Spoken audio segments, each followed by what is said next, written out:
Hello guys, अभी देखिए हमारा माल पैकिंग का काम चल रहा है इधर। हम लोग माल अभी कर लिए, अभी माल पैकिंग हो रहा है। माल को बंडल कर रहे हैं। न्यू डिज़ाइन बनाए हैं आज।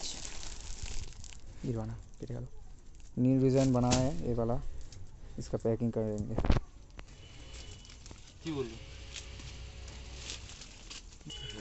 আমি কাজ लेट हो गया করাবি ग्रीन कलर का एक डिज़ाइन है ये वाला, और ये इधर है ब्लू कलर का डिज़ाइन। पैकिंग चल रहा है इसका।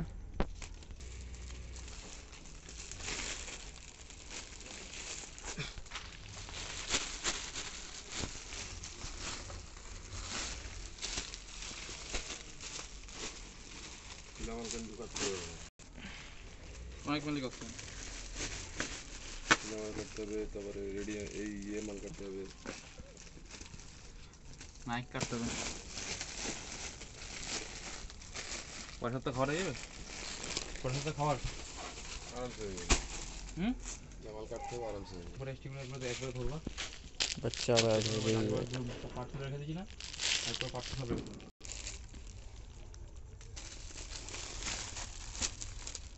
তাই না যেটা মালটা দেখে কী করবে না মালটা দেখে কী করবে